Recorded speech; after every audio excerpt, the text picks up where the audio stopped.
Hi. Hi. How are you feeling today? It's good. I'm good.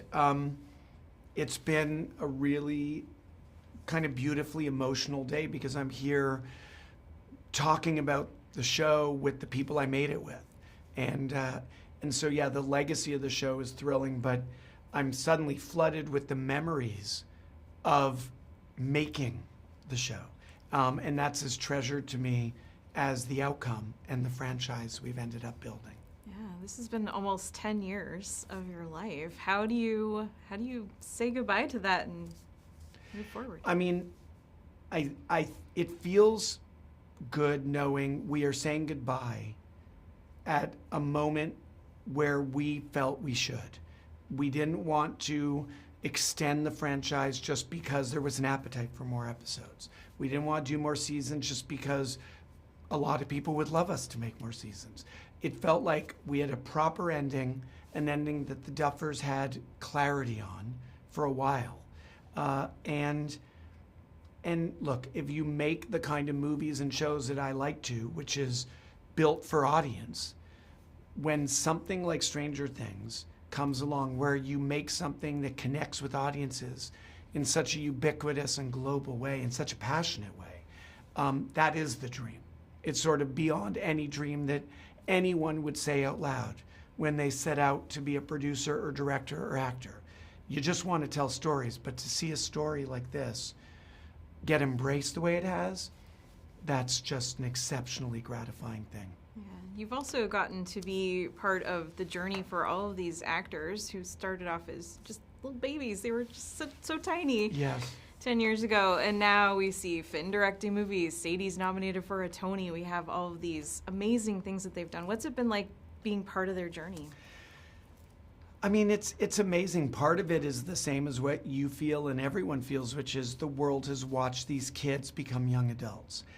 But as a producer and, director on the show, I've gotten this front row seat to seeing their skill sets and professionalism and command of their craft deepen.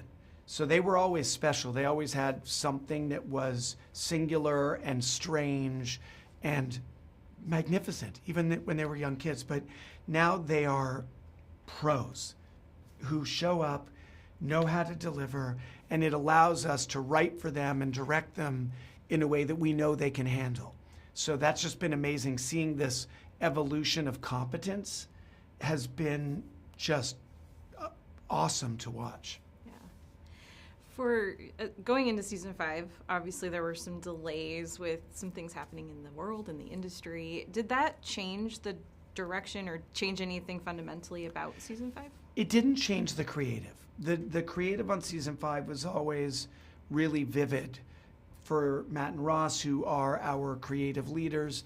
No, it certainly delays, add cost, but the flip side is those delays allowed us to pre-visualize certain action sequences or develop creature or character design with more time. And so we tried to get creative advantages in the midst of those delays and extended pauses. So you've directed at least 2 episodes on every season. What has that been like, not only being a producer on the show, but also getting to step into the director's role? Getting to direct Stranger Things has been the best part. For me, just selfishly, personally, back on season 1, I only offered to direct because the Duffers were never going to finish writing the season. The plan when we sold the show was that the Duffers were going to direct all of them. Mm-hmm. But literally early on, first maybe 2 months, it became clear that if they directed all the episodes, they would never finish writing all the episodes. So I said to the brothers, I'm like, guys, I'll take a couple of episodes. I'll come to Atlanta and direct. You go back to the writing hole. And so I did it in the spirit of brotherhood and just for some pragmatic problem solving to buy them time to write. What I didn't know is that it would lead to some of the most inspiring work I've ever done. I had never done genre. I was known as like the family comedy guy who'd done the Night at Museum movies. And suddenly I'm directing that Christmas light scene with Winona and the Demogorgon coming through the wall. And it it revealed storytelling muscles that I didn't know I had. And so it changed me forever as a director. And it's also allowed me to connect with the actors in a way that a producer doesn't. When you are doing years of directing these collaborative partners, you develop an intimacy. And so I've now got these connections with these actors that I treasure, and that's also as a result of being their director and not just their executive producer. So do you think that directing on Stranger Things has changed what you're looking for in films? Well, certainly it changed what I've looked for in films. I mean, when I look at what I've done since Stranger Things, Free Guy, Adam Project, Deadpool Wolverine, Star Wars, those are kinds of movies that are so different from the kinds of movies I was making back when I read the pilot script for Stranger Things in 2015. And I know that it's because Stranger Things opened up my creative appetite. And that transferred into the kinds and the breadth of movies I wanted to direct. And now I'm getting to direct them. So like, I'm gonna leave you tonight, I'm going back to the set of my Star Wars movie. And I know that some of what I'm doing on Starfighter is informed by work that I've gotten to do on Stranger Things. It's pretty exciting. Deeply exciting. Yeah. So as a producer on the show, what would you say has been sort of the day-to-day? How involved are you on the set? I mean, on the set, the truth is, when the Duffers are directing, I know I don't have to be there. When I'm directing, they know they don't have to be there. We're not one of these shows where the showrunner or the EP babysits the shoot. We definitely watch each other's dailies. We are always in the bloodstream, and we are very much united in building this family that is our cast and crew, and having this amazing experience shooting the scene. But the day-to-day, I mean, I've always said, on Stranger Things especially, I've been the whatever is needed guy. So in season 1, we couldn't get permission for 11 to float the Millennium Falcon. So the Duffers called me and they're like, do you know anyone do you know Kathleen Kennedy? So I called Kathy Kennedy and I got permission for that. Then season 2, we could not get permission to use Thriller in our trailer. We got like 50 no's. Netflix marketing couldn't change the answer. Nobody could change the answer. And we were looking at other songs, and finally I spoke to the Duffers. I'm like, do we agree that it has to be Thriller? And they're like, we agree. I'm like, okay, so I'm not gonna rest till I get the rights to Thriller.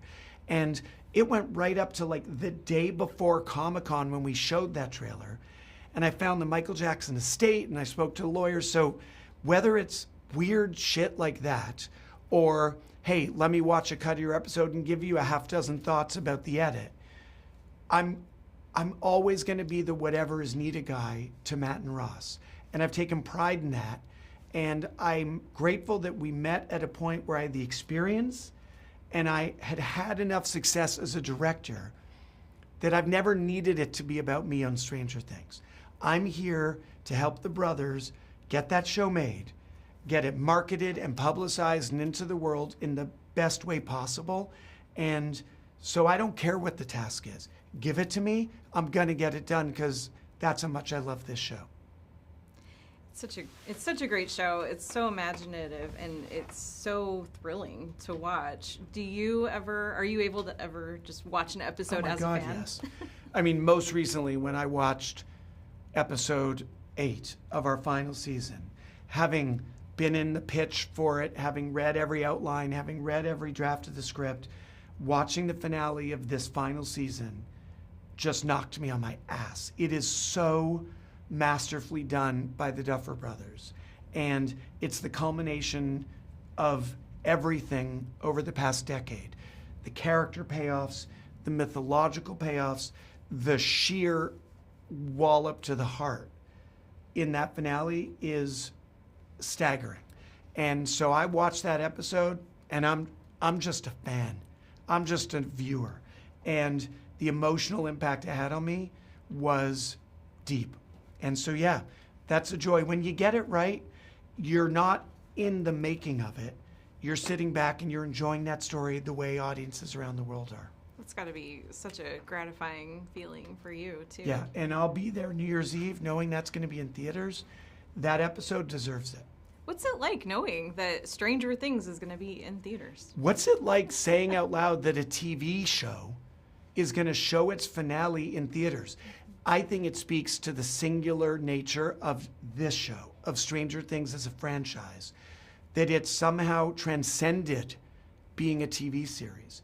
And again, I knew in 2015, the Duffers are something special.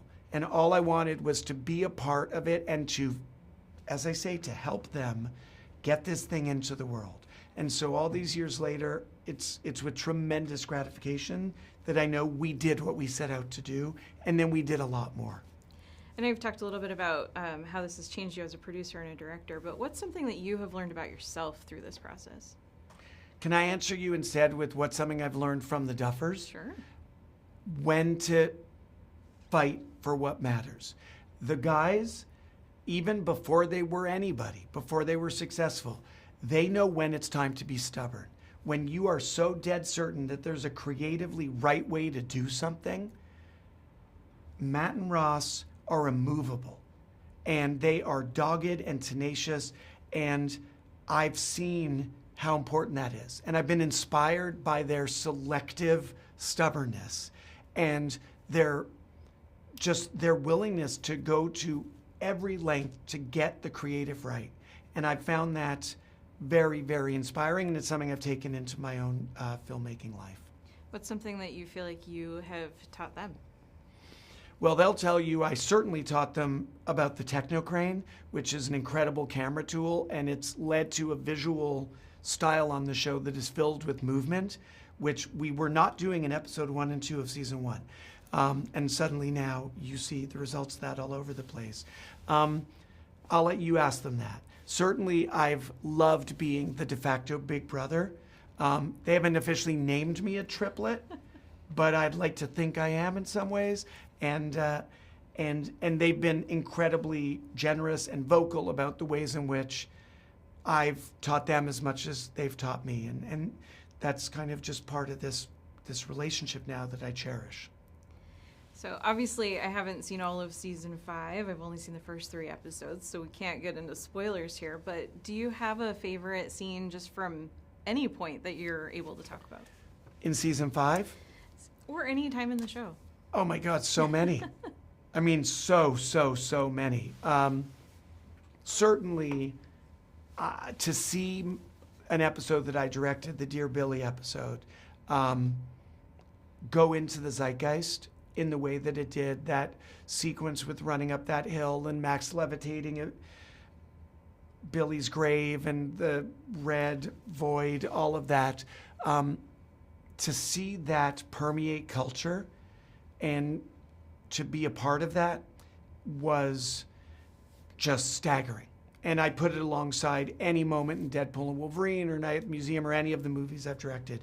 But there's so many moments that the Duffers have crafted where the heart of the show sneaks up on you.